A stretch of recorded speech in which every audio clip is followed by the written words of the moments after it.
This is Take Flight with Mark Whittle. Welcome to Take Flight. I'm Mark Whittle, former city worker turned performance coach, and this is your place for inspiration and education on ways to optimize your performance and find your purpose. We're a $9 million company. In 5 years, we've gone from almost zero to $1 billion. We overtook Nike, we overtook Adidas, and Reebok become number one. What was your favourite part of the journey? I enjoyed the challenge of getting into the US market. My new shoes, Reebok on these on. I had at least 6 failures. Take a risk. And that's what entrepreneurs do. Was there ever a point when you felt that you landed at a destination? Only when we became corporate, when we were about a $4 billion business. At that point, I retired. Cabin crew, passengers, prepare for takeoff. Welcome, Joe. Thank you so much. It's a real pleasure. At last, we've got together. Long last. What did we say? Right. Was it three? Three reschedules? Yeah, this is third time, I think it is, yes. But we're very busy. You're very busy. Yep. So things like that happen. Plus COVID. Plus COVID. That gets in the way on holidays occasions. and travel. Holidays and whatever, yeah. And we're traveling an awful lot, so it's great to be here. Yeah, no, I'm really, really honoured actually to be sat with you. So better explain actually for people watching on YouTube, and if you're listening, just for you to visualise, we're sat in my cousin's in the boardroom at Wigan Warriors. He's the head coach here, and he's booked the room for us to sit and record this podcast today, so we can see the training pitch out the window. That's right, yes. Outside of right. us. I've never been to a match at Wigan. I mean, and yet we used to supply Wigan with all the rugby boots. Yeah. The whole thing, and for many years. But we used to deal with Oliver Summers, who used to be, I don't know if is he still there, Oliver Summers? I'm not sure. He used to be in Main Street. Okay. And he was this Wigan sort of local sports outfitter.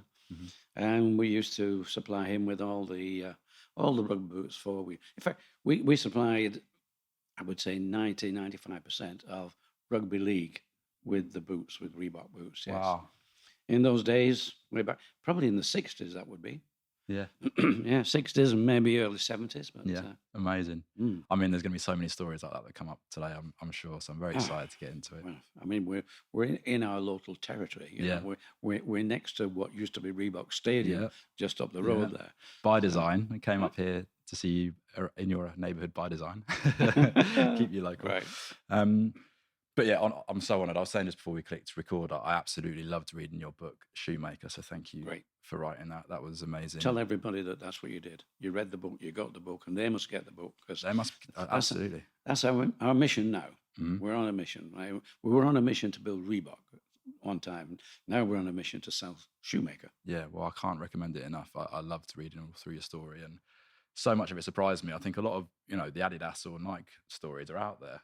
And a lot of this was a surprise, so it was great. Great. And I said as well, I'll try to ask you questions you've not been asked before. Okay, well, so there you go. I tend not to listen to guests on podcasts before I speak with them, but there was one that I listened to, with Ed Milet that you did. So I went. You've done a lot. You've done a lot. I know. Ed, do you remember Ed is the American guy who you did a remote one? I'm not sure if you're familiar, but yeah, I went over to America to record one with him. This is many years ago at the earlier stage of this podcast. So I did make an exception and listen to that one, which was great. Good. My first question might be a little bit of a strange one to start here. Okay. I mentioned to you as well, I'm a coach, and a lot of the sort of patterns that I see, well, there are patterns, of course. It's human behavior. So you see the same things over and over and over again. Yeah, right. One of the things that I try to instill, but I'm only 34, so it's not proven, but I believe it's true, is that we have to enjoy the process. And people talk about, enjoy the process. There's no destination. So the first thing I wanted to ask you, given that you've been through that, building one of the biggest globally recognized brands in the world, on reflection now, was there ever a point when you felt that you landed at a destination? Did it ever feel like that? No, I don't think so. I like the challenges of growing the business, and only when we became corporate, when we were about a $4 billion business, at that point I retired. Because for me, we were corporate then. a lot of lawyers, a lot of accountants, and a lot of people in between, and you're just running a machine. It's not the same excitement. So that's when I retired, and I guess that's the point when, yeah, I did probably stop enjoying it at that point because there didn't seem to be. You didn't seem to be making the progress you do when you're small and you're fighting and you're trying to get there. You know, those are the times when it's exciting. All the problems, going through those problems. So by the time I retired, I put America on, and I needed America because that would build everything else came from America. Once you get to America, you've really got the rest of the world quite easy. But I'd put another 30 countries on. So I've been flying around and putting countries on as distributors. I've been doing that. And so by the time I retired, I was probably flying around the world 3 times every year. And I'd be going to airports, get picked up by a limousine. I'd be driven to the best hotel, and we'd be dining at the best restaurants. And you begin to think, well, what's this about? Because I'm just talking now. I'm not. We were talking how's your business doing? But I wasn't part of the business then. I was more an ambassador, and just so that's why I got out of it. But now, of course, I've got a new challenge, which is good, which is the book. Yeah. I haven't written the book. And I think, well, no point in writing the book if nobody's going to read it. So let's get a challenge out here. Let's see if we can get it to a bestseller. And so that's what we're doing now. And the book in itself, I wrote it because, well, when I retired and I'm reading Wikipedia and Google, and they're telling me how Reebok started. And there's also a photograph of Joe Foster. And I have no idea who he was. Not at all. The stories were wrong. The photograph was wrong. And I guess that sort of threw a challenge out to me. Better write the story, get it straight. Tell the story that Yes. deserves to be told. That's right. So that's interesting you talk about that. This podcast is called Take Flight. It's about the leap of faith into, or actually, in fact, out of the thing. So either into the thing that you're passionate about and your purpose, or out of the thing that you aren't passionate about. You've almost done both then. So you jumped out of your family business Yes. to create your own business, your own like shoe manufacturer and everything that came along with that yes, company. yeah. And then at the other end of the journey, you exited out of it because it had gone beyond and been the corporate. On reflection, what was your favorite part of the journey? Was it the come up, or was it the point where you landed US? Was it, what comes to mind? I enjoyed the challenge of getting into the US market. That was probably the most enjoyable part of it. Was how do you break into this market? How do we do it? And I had at least 6 failures.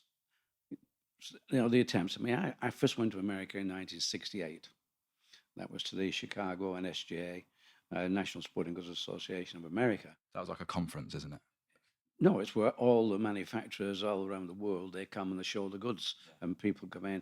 All the buyers from the different sports outfitters, they would come. In fact, buyers from around the world used to come. It was so big, and they came to see what's new, and that's why it was pretty obvious. You got into America, the rest of the world they were looking in, and they wanted a piece of it. I mean, when we really got big in America, everybody wanted to distribute Reebok, so going around the world, putting on the rest, another 30, that was easy. They were coming to me. I didn't have to go to them. I just had to select. But that was a nice part of the job. Yeah, but there's the part of the story that jumped out to me. Again, you put 2 sentences there together as to break the US, and then when we did it, it was easy after that point. But it took. Can you remind me? Was it a decade or longer, or 15 years? Something. It was 11 years. 11 years. Yeah, we got in there in 1979. I've been going since 1968. So yeah, it took those 11 years to get in. But we were lucky. I guess if you're there long enough, the timing is right. If you say timing is so important as it was for us to get into America, I guess 11 years gives you a lot of time to get it right. And it really worked for us because running became something big in America. Running was a category that started with very small, but soon grew. I mean, you've got, in those days, you're 350 million Americans. And probably 10%, eventually 10% of those were just getting a pair of shoes on and going running. And then what came along then were 10Ks, 5Ks, half marathons. So there were events, and people were enjoying those events. They didn't have to be part of a club or anything. You could just enter an event. So people just got shoes, entered an event. And Runner's World was a magazine that grew with it. I don't know. I think Runner's World helped the running category to really grow. And it helped Nike because Nike were in America. So it helped them. And Runner's World started off as a single page, which just told people where the next race was and sort of winners of other races. So people would get that. By 1975, this was a glossy magazine, 50, 60 pages, whatever it was, and it covered the whole of the States. You know, wherever you were, they'd tell you where the local events were and who the winners were. And then there'd be stories in between. And advertising, of course, for shoes. And we did advertising there. But because that grew, and I say you've got 350 million Americans, if 10% are running, that's 35 million are running. And Bob Anderson, who actually published The Runner's World, he was such a big name at that time that he could tell the people which was the number one shoe. And of course, it was Nike, because Nike was just down the road at Beaverton from where, Los Altos, near San Francisco, that Bob Anderson was. So, yeah, but the problem is that Phil Knight couldn't deliver, because of your 35 million runners that were participating, probably 10% of those, 3.5 million, we'll have that shoe. But Phil Knight's importing this shoe from Japan, and they couldn't turn up that. Was this when it was Tiger still? Or was this now? Onitsuka, Tiger, yes. Yeah. That was their brand, Onitsuka's brand. He was working with them and they were producing. Well, in fact, Phil Knight started off as Blue Ribbon Sports, as a distributor for Tiger. And it's only when Tiger wouldn't listen to him and they wanted some different changes, they decided, well, make us this shoe. And then they became Nike. It became a competitor, in fact. And his story's pretty good. I don't know if you've read Shoe Dog. I've read Shoe Dog as well. Yeah, brilliant. Yeah, as well. A different story. It does. I've read it as well, and our stories do almost sort of follow a similar path. Yeah. Although, personally, as an English person, it was amazing reading yours, because that Breaking America was so much more powerful from an English person, and the heritage of having the Great British flag, the Union Jack on the shoe, and all that. I love that part of the story. So, it's funny that that was Paul Fireman. I mean, we still have, I think, on the shoes even today, we've got the Starcrest, which is all little segments. And Paul said to me, and I can remember the conversation was out there, Joey said, that looks a bit like the Union Jack. And I said, yeah, it's not far away, is it? No. And he said, why don't we use the Union Jack instead of, he said, because it's going to cost us millions to get everybody to recognize the Starcrest. So why don't we put the Union Jack on there? He said, because everybody in America knows the Union Jack. It surprised me a little when he said everybody in America knows the Union Jack, but I thought, okay. And I said, we can do that, but we'll have problems in the UK, because putting the Union Jack on a shoe you make in Korea is not exactly looked upon by the trade unions in the UK as being a good thing. But we did persuade them that all the designs, and we got a royalty off every shoe, and this came into the UK, so... That's amazing. And just for context for listeners who haven't read the book yet, Paul Fireman is the guy you found in the US that did all the distribution and then ran the US part of the business. Just before I ask you another question more about competition and Nike and Adidas, I want to just go back to something you said about, I enjoyed the part of the journey most when I was trying to break America. What was it that you enjoyed most about it? Well, again, it's the challenge. And the challenge to get into that big market. Because it was hard. Oh, yeah. It's a tough market to get into. The reason that I first started is that I'm reading a magazine in 1968, probably early on, probably 1967. I'm reading this magazine, and the government are advertising, we'd like you to export, and we will pay for the stand at the NSJ show in Chicago. We'll pay your return airfare, and we'll pay 50% of your expenses whilst you're there. And I thought, well, can't turn that down. That sounds like a good offer. This is the way to get into America. Prior to that, any any sort of suggestion I'd made to the family that we should be trying to get into America was like, it's too expensive. How are you going to do that? But there was no resistance to the fact that the government were paying. So, I mean, and that was the start of it. Then it was a question. And I remember that first time going over, and I went with a friend, Bob Brigham, F.E. Ellis Brigham, now, yeah. Bob was a good friend. In fact, we made a climbing boot for him, and that's why he was, we went together. And Bob had a look at the outdoor stores. I had a look at the sports shops. We went to New York first before going on to Chicago. And in Chicago, we had this nice stand. The shoes were out there, and people are coming around, and the buyers saying, "Oh, this is nice. Where do we get these from?" And I'm saying, "England." And they say, "Is that New England?" No, not New England. England, across the water, "Oh, near London." "Yeah, near London." I realised that they wouldn't want to import because all they could say is, "Oh, well, when you get them over here and you get a distributor, we'll obviously try your product. It looks good." So I needed a distributor. Nobody's going to buy out of the UK. Funnily enough, some of the buyers did buy Bob's boot. So the outdoor stores were prepared to do that. I think because the outdoor stores bought a lot of ski wear from Europe.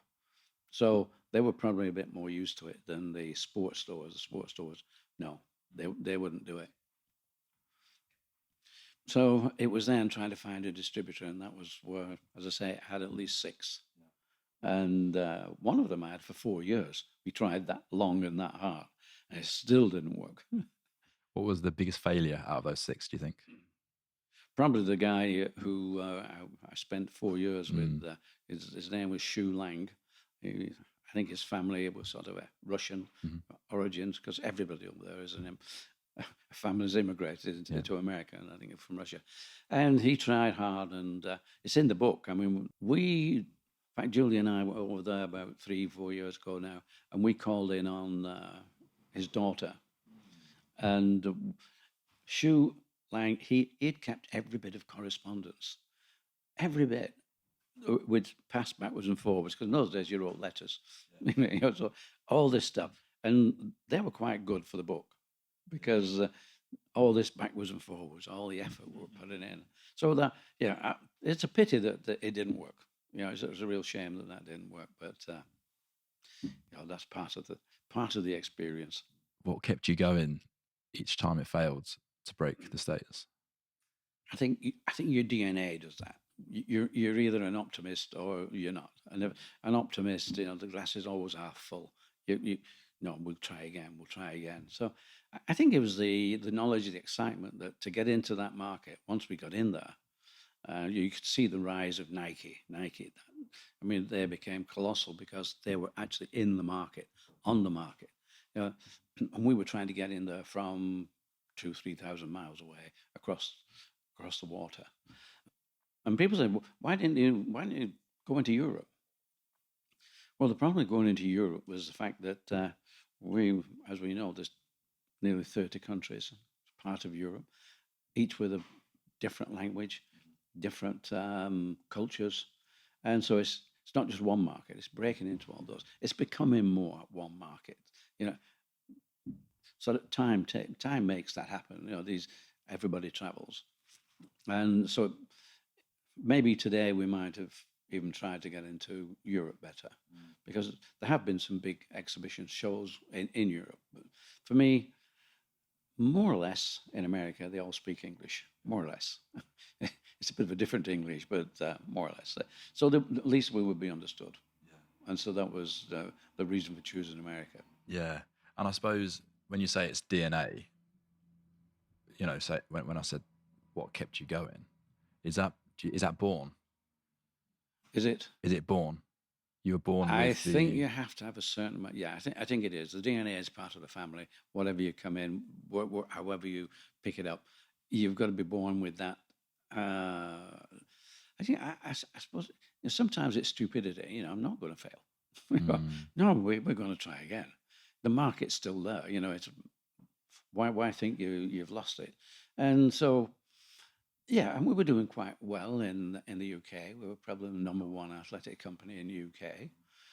We couldn't get into football because football was, even when Jeff and I left the Foster family, football was already in the ownership of Adidas. They're already, in fact, probably one of our driving forces to get us out of the Foster family was we needed to compete, we needed to be on the market, and Foster's had lost that. They'd, well, I mean, again in the book, my father and uncle, they just feuded, they fought, they never spoke to each other a good word, and Jeff and myself, we had to drag them apart on more than one occasion because they were fighting each other. And I still don't even know to this day what was the feud about. But no different than Addy Dassler and Rudy Dassler. They were feuding, but Rudy had the good sense to get out and set up his own factory, Puma. Oh no, the Foster family just kept feuding and fighting. So we had to get out. Yeah. How do you do that? Like, you know, they say never work with your family, don't they? But you managed to make it a success with your brother, and you managed to have the courage to leave your family business when your dad was operating. How did you manage to do that? Yeah. Like emotionally? Well, emotionally, it wasn't too bad. I mean, you probably have to go back, if you can think back to the 1950s. We were just after World War II. And families were different. You know, fathers, they looked after earning the money. And at night, now my father would go to the pub and mother would bring us up. So we were brought up by mother. Father was a distant figure in many ways. And I mean, now families are much closer. You know, fathers spend much more time with the children. We hardly saw my father. You know, he was either working or he was out with his friends, mates in the local pub. So it wasn't too big an emotion. Yeah. And Jeff and I, we could see the family, the business was failing. You know, it was just going down. Adidas were coming in, Puma coming in. They were taking the business. So for us, it was more that, and I remember trying to get, Father, come on, Dad, you've got to do something here. You know, either work together with Bill or work with us and we'll do something else. We'll set up something else. And but he just wouldn't do it. What do you think kept him holding on to it? I think it was the comfort zone of the fact that, yes, the company was making a living, and whilst there's still money coming in and he was enjoying life, why should he think of the future? That he was okay. So I think it was his comfort zone that kept him there. It in many ways, I can look back and be annoyed at the fact that he couldn't see that he wasn't leaving us a good legacy. He was going, in fact, going to leave us with no business, because he said, "Look, when your uncle's gone and I've gone, you can do what you like with this business; it'll be yours." You know, and the guy is well in his 50s, and I'm saying, "Look, Dad, we don't want you to go. That's not our plan. But this business will be gone long before you are." And indeed it did. 2 years after Jeff and I had left, Uncle, he died, and the business just didn't continue. He couldn't, you know, Father couldn't continue the business. Because really, he didn't know how to take the business to the next step, and we'd left. So, you know, we were making our own way. But I guess we had to do it. You know, it was something that we just had to make that decision and go. You said sometimes it's almost like, you know, stupid. You just keep going. But I get the impression from you and the energy from you that you would have made it work regardless, no matter what you faced, no matter what came up, you would have made it work. Do you feel like no matter what was thrown in front of you, you would have eventually made Reebok what it is? Yeah, because I think we learned some pretty early lessons on how to change, how to pivot, how to do whatever you need to do. You know, we set up our company as Mercury Sports Footwear. And 18 months later, we were told to register our name. Our accountant said, "You better register your name." And we couldn't because it was pre-registered by Lotus and Delta. They weren't using it, and they offered it to us for £1,000. We didn't have £1,000. And so I'd gone to see a patent agent, and he said, "If you can't buy it, then you've got to find a new name."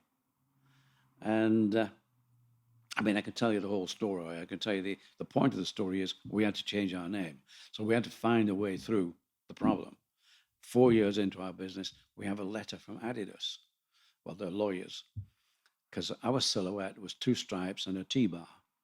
And they said, no, this is infringing our 3-stripe mark. And again, it was, what do you do? Well, we actually changed our side stripe. We changed it. But, we pinned the letter up on the wall because, well, Adidas know we're here. Adidas find it necessary to write us a letter. So they know we're around. It's like we've achieved something. This is not disaster. We've achieved something. And we just changed our side stripe. So it was a question of when the lesson you learn is there will be problems. And the more your head comes over the parapet, there's more people want to get at you. And they'll do whatever. And it becomes a problem. So you learn pretty quickly that a problem is an advantage. It means that you've got an opportunity now to change. You've got an opportunity. Somebody's telling you, don't do that. So, right, this is an opportunity. So it's looking at problems as opportunities.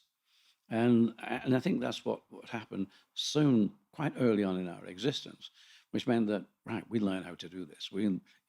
Where's the next problem coming from? Great, good to have a problem because it gives us a chance to change, swivel, do whatever it is, and improve. And, I say there's no such thing as bad advertising. And there isn't, because if somebody wants to shout at you, the news is getting out, something's getting out. So you change, you do things, and take it to your advantage. So that's what really we, and I think I thrived off that. Yeah, that's brilliant, Joe. I love hearing it. I think so many of us reach problems, and because we've got so much self-doubt and insecurity, we use that as an excuse to say, see, I knew I was right. I'm shit. I can't do this. And it's an easy way to give up. Whereas how you've explained that, by switching that and seeing it as an opportunity for whatever growth, personal improvement, business improvement, that means that you can push through and find resistance. Yeah, well, I think that's where the DNA comes in. I think you have to have that sort of spirit, because I know a lot of people who every time they're talking to you, they're talking about the problems as a problem instead of talking about opportunity. And wow, yeah, that must have been a bit difficult when you got that. Yeah, but what a chance, what an opportunity. Yeah, and I think that is DNA. Okay, obviously we learned that. From our DNA, we had the thinking we could do something, but we learned the fact that take a problem and turn it into an advantage. And that's what we learned. So you can learn something, but you've still got to have faith in yourself. You've still got to, and you've got to sell that, that idea, that motivation to people, other people, so that when people come, if they're a bit doubtful or whatever, they feed off your energy, the fact that you're not fazed, why should they be? And then you grow, and it does require a lot of like thinkers, people who will think in the same way and take a risk. And that's what entrepreneurs do. Entrepreneurs take a risk. They're not gambling, just taking a risk, because they don't know the outcome. They can see what they would like it to be, but getting there is another thing. It's not. If everybody could see where they want to be and get there and make $1 million or whatever it is, then it'd be easy. But it's not. What is easy is that if you like a challenge, then that's easy, because you have fun. And, that's so important. Wherever you're going, whatever you're doing, you've got to enjoy it. And if you enjoy it, it's not work. You go out to have fun. I could sit here and just listen to that. It's amazing. It's so inspiring to hear you say that, knowing the journey that you've been on. This episode is brought to you by Hux. Hux is a health company created to inspire you to find your daily edge. I've been trying Hux for the last few months, and it's become my trusted health supplement of choice. And I love that its range of products can, and for me should, be used every day from wake until sleep. Hux consists of high-quality, potent supplements across 4 categories. Their superfood blend provides you with 17 superfoods, including vitamin A, B, C, and D, and a hit of plant protein. The hydration tablets hydrate you quickly in unbelievably good flavours. Nootropics support those focus periods and long-term brain health. And finally, Hux's sleep products with award-winning ingredients like Levagen to support your recovery through deeper, more restorative sleep. I've been using superfood and hydration for the last few months and have noticed a drastic improvement in sustained energy and my sleep. In fact, having met the team, tried the products, and seen the vision, I decided to become an early stage investor myself, and I'm so excited to be a part of this journey. You'll be seeing loads more from Hux, and I can't wait to see and hear from people being supported by the products. To get involved, visit huxhealth.com or at huxhealth on all socials and use the code TF20 for 20% off all products, including their subscription. Thanks, guys. I hope you enjoy. I'm interested to know a couple of points. I'm going to ask the question about Nike and Adidas and competition in a minute, but something that just came up as you were speaking about that there. You were so determined to make it work. This is one of the things that probably stood out to me more than anything in the book. You were so determined to make it work that you eventually ended up essentially handing over all of your equity to the US part of the business. You maintained your stake in Reebok UK and International, but essentially gave away all of the equity in Reebok US. You had like you got commission on sales and all that sort of stuff. But how did that feel to give away that? Like, as far as your ego and keeping your ego intact, how did you find that giving away to somebody else? Well, I hope that ego is something that I don't have much of. I think I have determination and have that that requirement to succeed. But I hope it's not from ego. I hope it's from the passion, really, of Reebok, because nobody knows Joe Foster. Yeah. Who's Joe Foster? Don't know. But they know Reebok, because it wasn't a question of pushing Joe Foster forward. It was a question of Reebok. Always a question of Reebok. How do you make it? You know, you can stay a small company, and if I hadn't have done certain things, Reebok would probably not be in business today. So when it came to equity, yes, you know, an opportunity came, and that was aerobics. When aerobics came, the opportunity, the growth was massive, and it needed financing. So do you starve the company because you've not got the finances, and then you lose the business, you lose the opportunity? Because if you don't take that business and feed it, it'll go somewhere else. Somebody else will come in and take it. So instead of Reebok becoming a woman's shoe, becoming aerobics, somebody else would have done that. And it could have been just a nice thought that maybe we could have done it. But if you don't take those opportunities, and for me, it wasn't a matter of sort of thinking, well, we're going to grow into a massive company and I'll make a massive amount of money. No, it was, how do we get Reebok to become number one? Can this taking this opportunity to get us to number one? So we managed to get a credit line from Stephen Rubin. So whilst you say we sold to America, no, the sale was to Reebok International, and it still is a UK company. The brand is still owned in the UK, and so and Reebok USA was owned by the UK. 55% was UK owned. It went public, and then it went to Adidas, and now it's with ABG. But in those days, this was still a UK company, and we got a credit line. Okay, you got to surrender something. You surrender your ownership, but you get a credit line, which means, and Stephen Rubin gave us the credit line. And when it got to 20 million in a very short time, he was even getting a bit worried. But it just gave us that leap. So we could go. I mean, we were, when we got into aerobics, we were a $9 million company. And then the year after, a $30 million company, and then 90 million, then 300 million, then 900 million. In 5 years, we've gone from almost zero to $1 billion, right? And the biggest problem eventually was not money. The biggest problem was product. Where do you get product to go from 300 million to 900 million? Where do you get it? I mean, we're talking earlier about the fact that Bob Anderson had said that Nike were number one and they couldn't get the production that quickly. So tripling your business from 300 million to 900 million in 1 year, more or less 1 year, that required something, and it required Nike to hit the wall. Nike had been doing so well, growth, all of a sudden, they were overstocked, they got too much inventory, and they had to pull out of 3 factories in Korea, South Korea, just when we needed it. And that was another stroke of luck, because we could go straight in there and we could satisfy that demand. I mean, there were some tough times. I'd had some tough times because I'd got 30 distributors, and America were really leading the charge, and they were feeding, and everybody else wanted aerobic shoes, but we were having to feed the American market.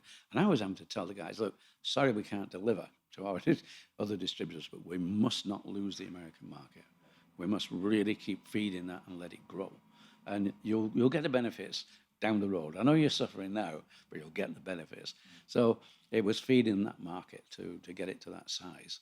And then, of course, it flowed out all around the world. What's going through your mind when the company goes from 9 million to a billion in 5 years? Like, what That's a happened to long you? time, 5 years. Yeah. It can't go through your mind over 5 years. What what is really going through your mind is this is such an exciting time. We've really got something now, and it's growing, growing, growing every day, every week, and into the years. You're running, you're charging, you're chasing, you're doing everything. You don't have time to stop and think. It's coming at you, because we weren't trying to build the business. Nobody was going out selling shoes. Everybody was trying to get the product for the demand, because the demand was coming at us so much. It's such a big demand, and only when that tapers off, and that problem became the problem as we sort of approaching a billion. Everybody's thinking, this isn't going to last forever. This growth isn't going to keep on coming. Where do we go? So it was a question: are we just going to become a woman's shoe, or are we becoming a sports performance brand, which means covering sports? And so at that point, we had some money. Yeah, we had the ability to move to tennis and then to American football, basketball in particular. We had the money to do that, and we became number one. Yeah, we overtook Nike, we overtook Adidas, and Reebok. That small woman's company became number one. Such an amazing story. So thank you for bringing me back around to the question about competition. I'm really fascinated to know, as someone who played a lot of sport and was incredibly competitive in my life, in sport, in business, even in school, with my friends, with my brother, with everyone, probably overly competitive. My relationship with competition has changed since I left my corporate job and went into a different environment and started to see what was more important to me. So I wonder, where did competition benefit you when you're competing against Adidas initially and Nike in the US particularly? And then when you became number one, like, did that change the way that you viewed competition and its benefits? I think Reebok were not prepared to be number one. They're not prepared for that, but they got there. And it's like, it's one thing pushing up the hill and getting to it. When you get to the top of the mountain, where do you go? There was a lot of soul searching of, because we were not known in too many other sports. The grounding of the history of, say, somebody like Adidas and even Nike had grown a bit broader by the time we got to the top. They were growing broad. I think if we'd have had more practice at selling and more practice at what do we do, those 5 years we were just trying to fill the bucket and those holes in the bottom. It was just like, keep going, keep going, keep going. It was so hectic that nobody sort of sat down and thought, well, why don't we now branch out? It's like, but how do you branch out when you're taking all your time to just keep up with the demand on aerobics? How do you do it? So that was a puzzle really for America, because that's where the growth was.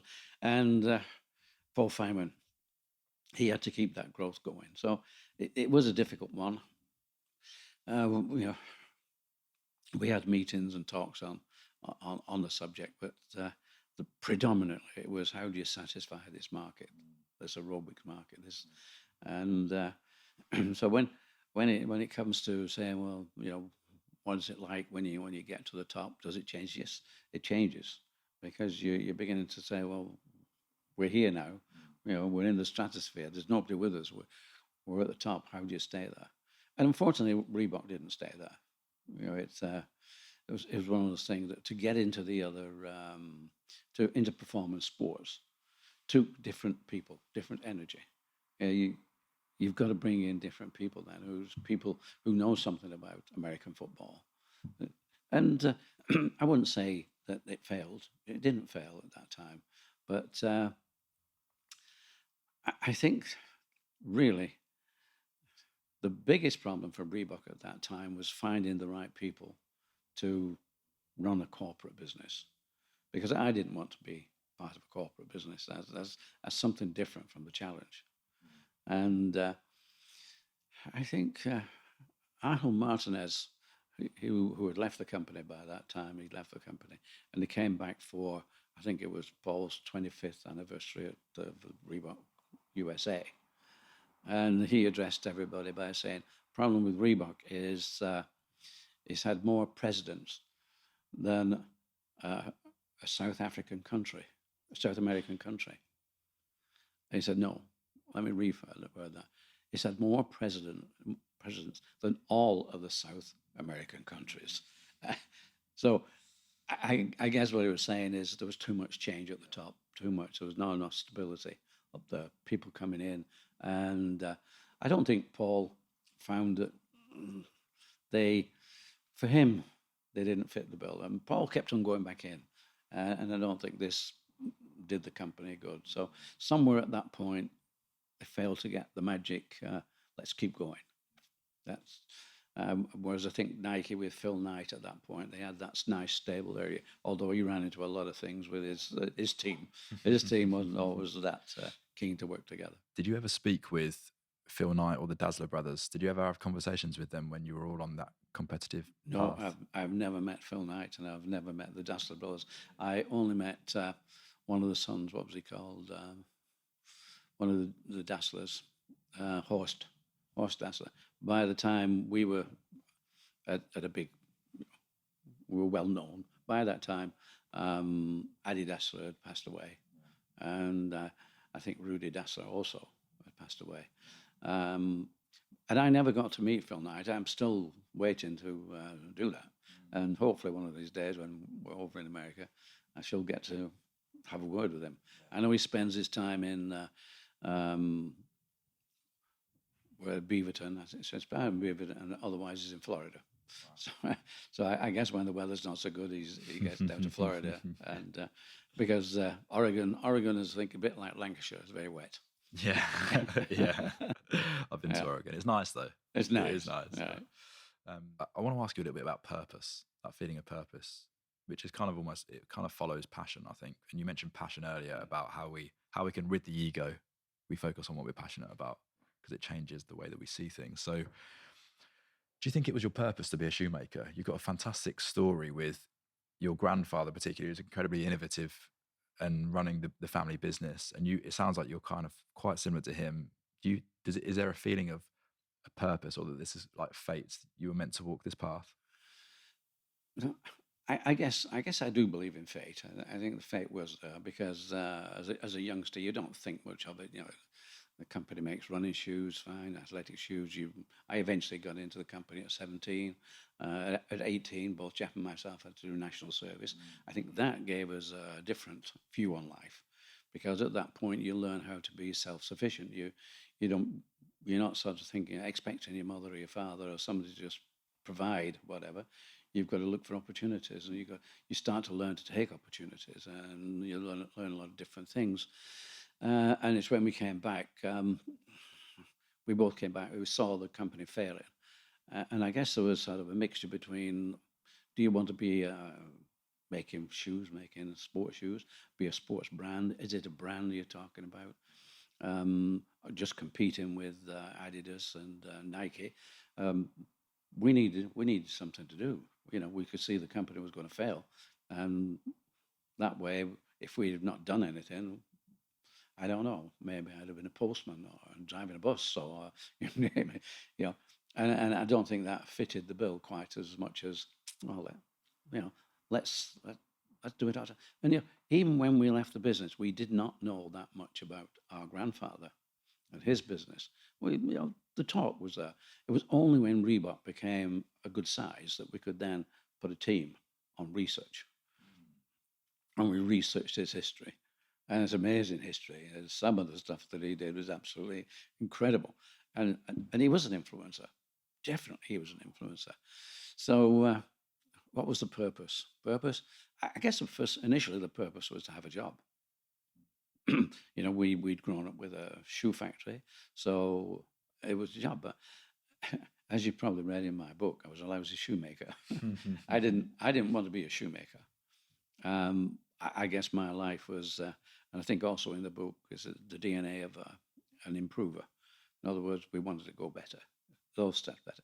And Jeff loved the factory. And, we didn't. We never had a bad word together. When you think father and uncle would never speak together, and yet Jeff and I never had a bad word. Never. And I must have done some stupid things. I must have done a lot of stupid things. But he probably knew, well, at least we're moving forward and, at least we're keeping going. So leave it to him. So he wanted to run the factory, which is what he did. So for his purpose, he was happy. He was happy just manufacturing shoes, making shoes and running. Sad thing is he died at the wrong time, I suppose. When you die, it's never a right time, is it? But he died just as we got into America. And we had a small factory, but we needed lots of production. Barter said that they would help, but we needed to go to South Korea. At that point, Jeff would have headed a team to go to South Korea to work with the Koreans and make sure they got the package right, transfer everything. So he would have been looking after product. He would have certainly been doing that. Whereas I had to get somebody else, and but so that was a pretty sad time. But then the purpose, I guess, when he did die, I guess it probably redoubled my purpose, and that was to get Reebok to as big a company as we could get it, just to keep it going. We got some momentum. We just got into America. That was wow. That was something I've been trying 11 years to do. And so we got that momentum. We were now moving. Our factory was more becoming just a small resource because the product itself had to come from somewhere else. And we had to grow into a marketing company, not a manufacturing company. We started manufacturing, but I guess I knew from an early age that really I didn't want to be stood by a machine, operating a machine. You can do that, but you tend to sort of drift off into thinking of other things because working machines or doing things by hand, it becomes so automatic. It's like going out for a walk or a run. Usually you go for a run and you get back and think, now where did I go? I don't remember now going down that road, which I usually go there. I must have done.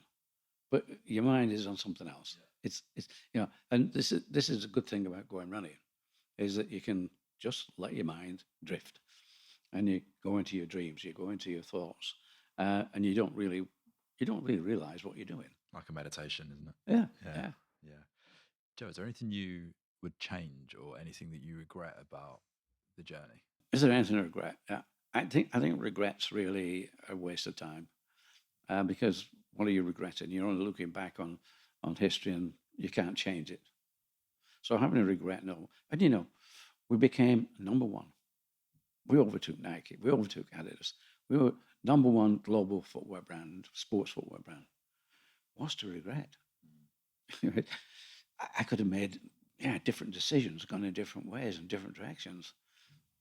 But when you become number one, I guess that's hard to sort of regret what you've done. Yeah.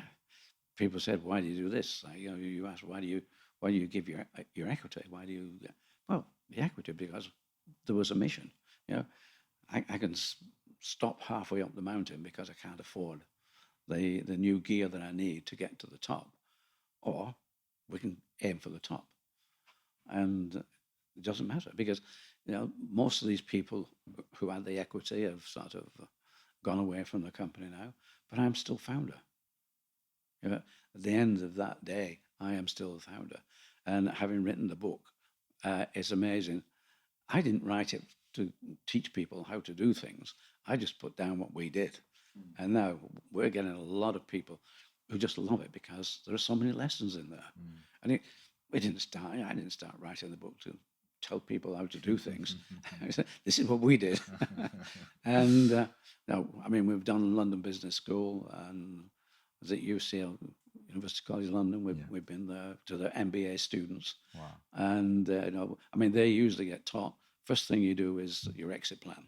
Yeah. Then you look back, we've got seeding money and they do this. And they're saying to me, well, what was your exit plan? We didn't have an exit. No, we didn't. We had a mission, not an exit plan. And money? No. All you had in those days were the banks. And the banks wanted collateral, and we didn't have collateral. So it was a tough time in those early days. I mean, today, there's so many ways of raising money. You get a good idea, you put a good story out there, and you can usually fund it. We had to go it a tough way. It was a tough, step by step. So I think, and people do say, what would young Joe do today? Well, young Joe he would know the technology, everything about technology that he'd need to, because that's where life is now. Products are there, okay, but technology, you've got to learn it. In fact, we've just had 2 or 3 meetings. Our latest one was some really strong people in the metaverse. The metaverse and NFTs. They're dragging me into that. Do you believe in it? I'm beginning to. Yeah. And that's why, if you're young now, it all comes from gaming. The whole thing is built on. You can do something 24/7, never get hungry and never get tired in the metaverse. And it's where a lot of things are going now. So let's say the metaverse, their NFTs and their crypto. So this whole thing is coming together. Scary. I think it's scary. It's very scary. It is indeed. I've actually just come off social media for a month because I know what it does to our brains, like to have that distraction with you all the time. We really need to find a healthy balance between spending time on it and utilizing the platform what it is and finding the benefit of things like social media and in the future the metaverse, etc. And not getting completely overwhelmed by it and identifying with that version of ourselves. Right. But I mean, now you read about COVID didn't help because it sent a lot of people home. They're working from home. They start playing with the social media and games, and now they're becoming quite agoraphobic. They can hardly go to the door because they're so used to being on their own and living in this sort of artificial world that going to the door is scary because they're not used to meeting people. So you're quite right. You've got to get a mix. And as you know, you would never have got Reebok to where it was without going and meeting people and speaking to them and shaking hands and communicating in person. Yeah. Oh, absolutely. I mean, it would have been nice to have Zoom. Yeah. In 1958. It would have been nice. Because Zoom, I think Zoom has been great for Shoemaker. And we're sitting next to each other, but the number of Zooms that we've had, we're well over 100, and all around the world. Australia, West Coast America, you name it. Yeah. And it is almost like this. Yeah, it's amazing. Yeah. I have to apologise for Julie for pestering to do a face-to-face interview because it's my preference. Right, So. Well, that's okay. Julie's giving a thumbs up. You said there wasn't an exit plan. Was the mission to be the number one shoe? Was that the overall mission? I don't think that was a mission. I think a mission was to be successful. Well, to get people to know Reebok, like Reebok, love Reebok. And I think getting people to love the brand was more important than becoming number one. And a lot of people do love it now. And, we talk to people now, and a lot of them in America in particular, who are a little bit older than you probably. And they say, oh, I remember my first pair of Reeboks. Reebok Pump. Were too expensive. We couldn't buy them. We had to save up. And then when we got our Reebok Pump, this was great. And they remember D Brown sort of thing, dunking from the center line. Yeah. And when he And then he'd bend down and pump his shoes Yeah. up. It's like, Marketeer's dream, yeah, isn't it? For you guys? absolutely. I mean, those sort of images stay. And then because this was when they were young, right now they still have that love for the brand. Yeah. And okay, for whatever reason, it was sold to Adidas, and Adidas. I mean, I don't know what it is. A lot of people do this when they buy a brand or they buy something. They change something, and they changed the silhouette and they changed the lettering for the name, and it went nowhere. So, okay, they paid $3.5 billion for the company. I guess they were entitled to do what you will. When you bought it, you can't tell them what to do. It's so different to how I remember it with Shaquille O'Neal with the Shacknosis Yeah. shoe, and obviously he's part of ABG. Like Allen Iverson, these iconic figures that really change the way people view brands and like get access to certain groups of people. That's right. It's amazing. Even in football, I know it was it didn't happen for long, but you had Ryan Giggs We had Ryan Giggs. for We a did. period, didn't you? And Yeah. Well, we had one or two top footballers at the time. Yeah. didn't you have Henri at one stage? Yes. Yeah. Yeah. All right. Yeah. I don't know. Did we have Teddy Sheringham or not? I don't remember who the people were. Yeah. But, Lots of people that you got. But we so. got lots of people. Yes. And it was a shame that we didn't sort of keep it going. Where did the Bolton Stadium sponsorship fall in your sort of high points on the journey? I was excited. That was good. Bring it That was back good. home. I mean, everybody now is still. It's now the University of Bolton Stadium. Yeah. It went through Macron, things like that. But everybody still refers to it as the Reebok. Yeah. Well, we'll meet you at the Reebok, even though it's called Middlebrook. Yeah.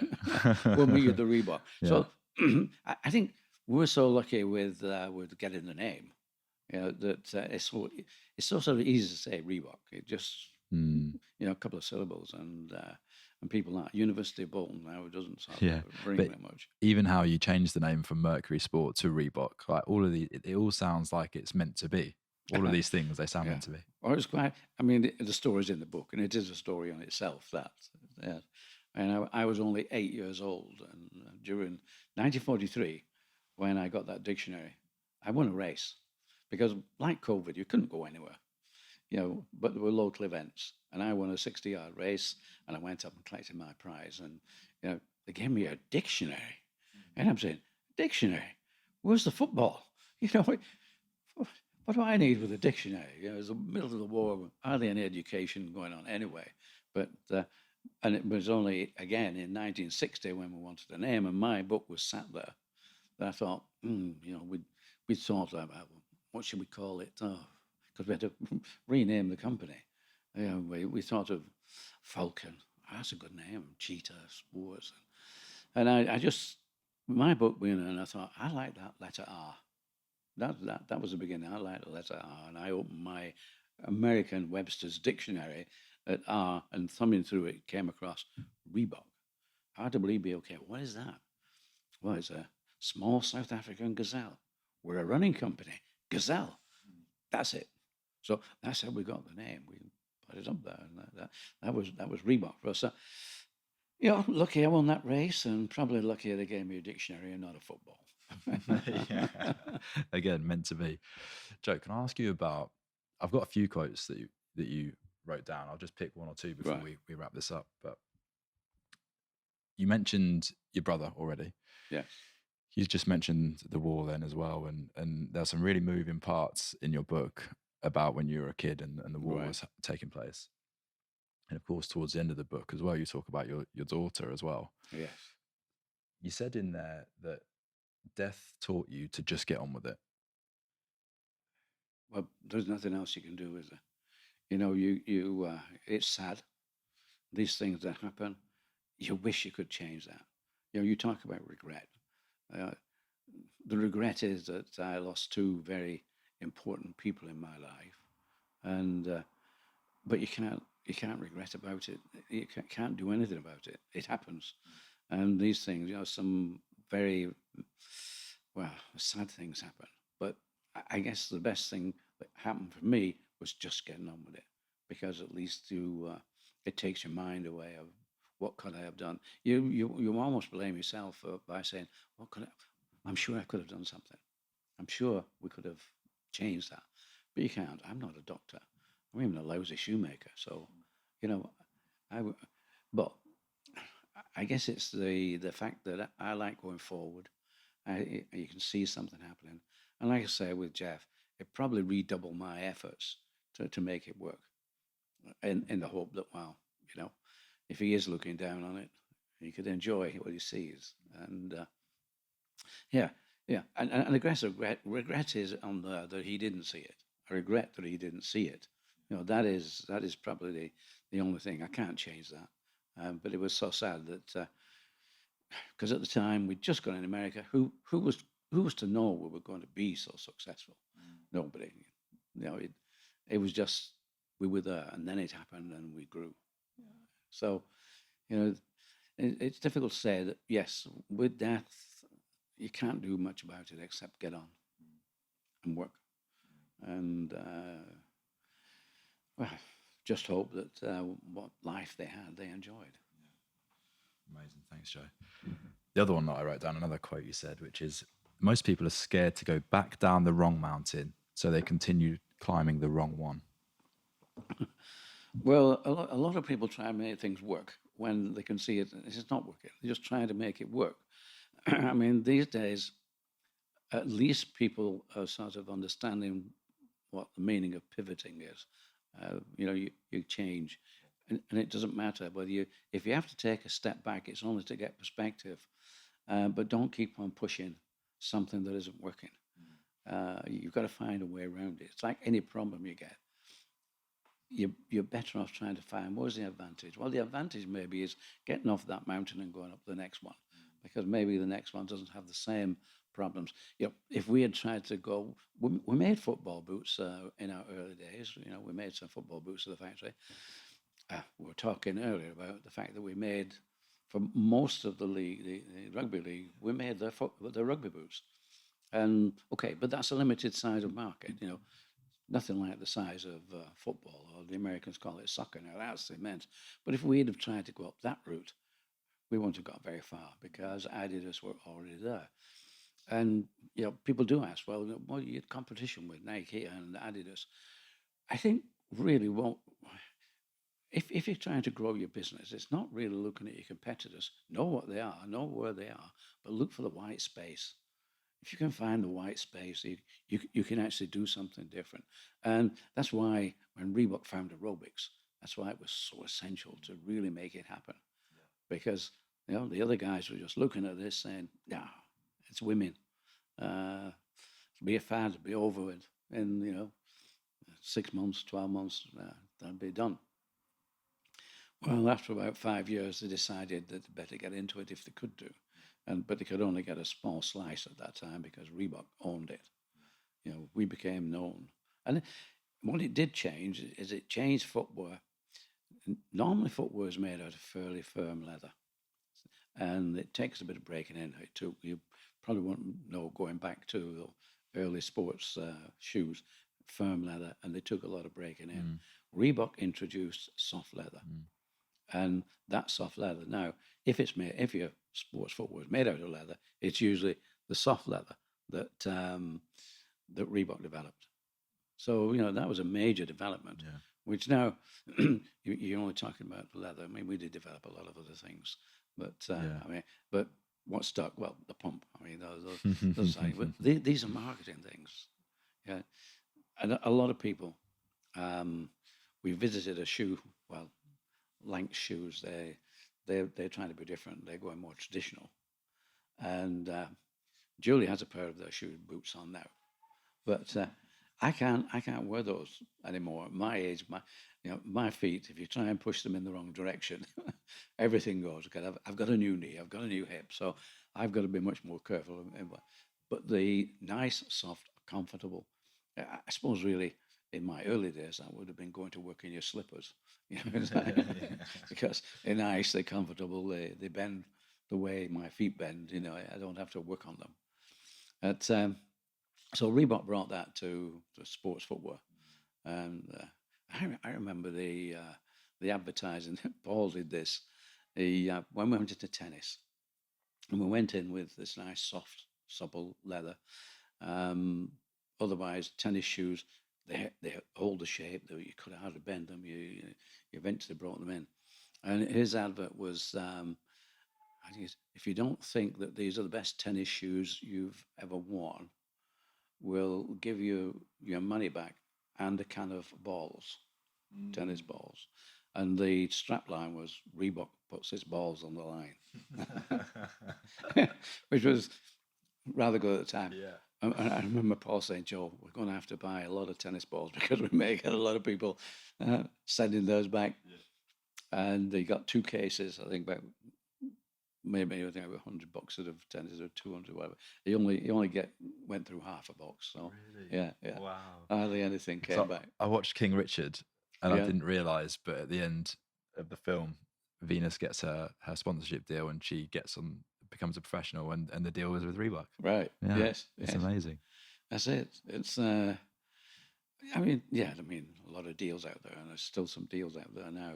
And I guess now that Reebok are with ABG are going to do one big thing for Reebok in the next 12, 18 months. And that is visibility. We're going to see Reebok now from being in the shadow of Adidas. Yeah. It's going to come out because ABG have done deals around the globe with about 8 different really big retail franchises. And now Reebok will be seen all over.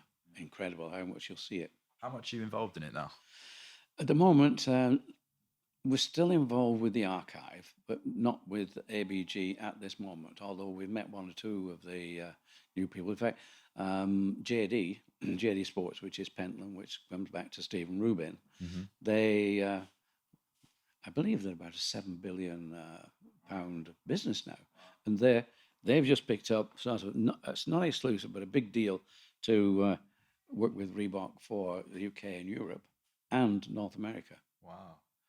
So that's big. In fact, I exchanged some emails with Stephen, and Stephen said he's sorry that he wasn't able to sort of be with Reebok as it grew, and he would have loved to do more with Reebok. But he said he never believed he'd be probably one of the major retailers of Adidas and Nike, one of the biggest customers, as he is now, is a big customer. Yeah. So I didn't know JD were in America.